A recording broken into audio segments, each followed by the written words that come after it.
So think about this for a second. That last big business headline you saw, the huge merger, some mind-boggling sales number, or a policy change that was supposed to change everything. Ever wonder, where does all that analysis actually go? Is today's big insight just destined to become tomorrow's forgotten fact? Okay, so here's how we're going to break this down. First, we'll jump into the crazy fast world of the daily news cycle and the experts trying to keep up. Then, we're going to introduce this really cool concept called research debris. It helps explain where all that knowledge goes. And most importantly, we'll talk about how we can actually build a bridge to a smarter way of doing things. I mean, it's just a constant stream, isn't it?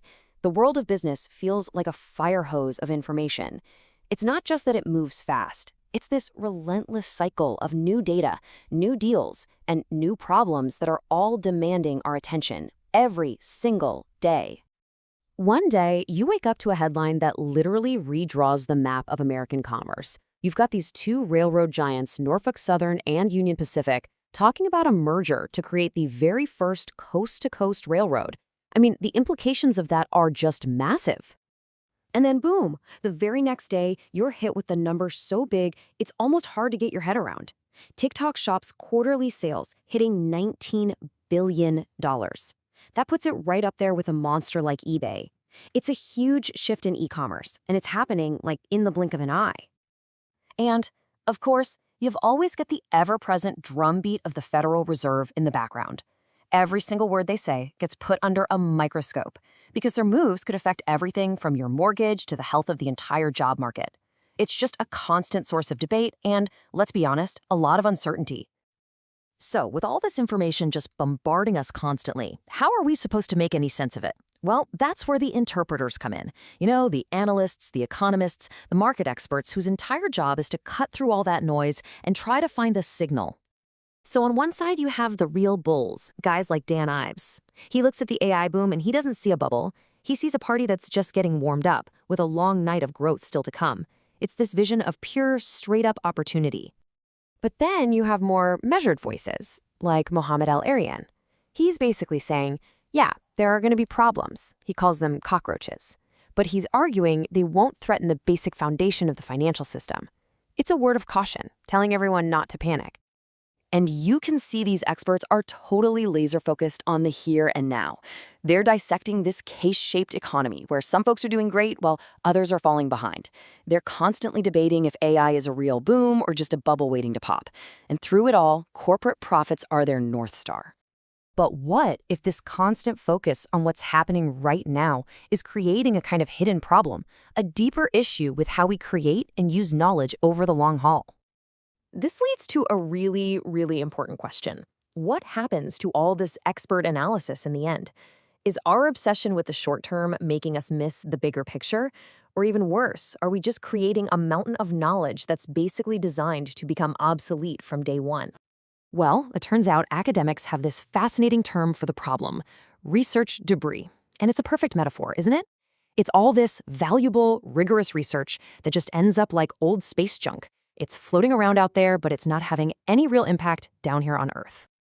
And this slide, this just lays out the core conflict perfectly. You've got two completely different thought worlds at play. On one side, you have the academics, and they're driven by this slow, methodical search for rigor. But on the other side, you've got the practitioners, and they are driven by the urgent, immediate need for relevance. And this gap, it's not an accident. It's actually fueled by some pretty systemic issues. You've got career incentives in academia that reward publishing papers more than practical application. You've got communication styles that are full of jargon, and you've got timelines that are just totally out of sync with the speed of the business world. Okay, so here's where it gets really cool. Once you get this concept of research debris in your head, you start seeing it everywhere. It becomes this brand new lens for looking at the very same headlines we started with. In this debris, it's not just some abstract idea. No, it shows up in very real ways. It shows up as knowledge that's trapped in silos, as critical information being ignored just because it's too complex, and as really important topics getting treated superficially or just totally ignored.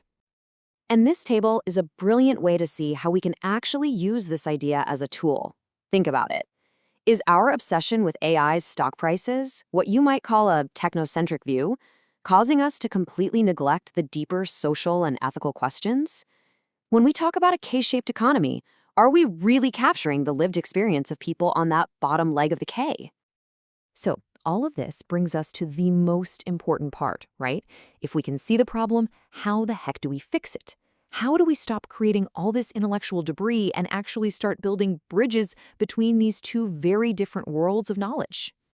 Well, the good news is the research also points to a pretty clear roadmap. It's all about fostering deep, long-term partnerships. It's about empowering people who can act as knowledge brokers, basically translators between these two worlds. And it's about co-creation, where academics and practitioners get together from day one to solve real problems. Ultimately, what we need is a paradigm shift. This isn't about academics just lecturing practitioners from an ivory tower. No. It's about creating a real dialogue, a two-way street, where insights and expertise can flow in both directions, making everyone smarter in the process. And that leaves us with one final thought to chew on.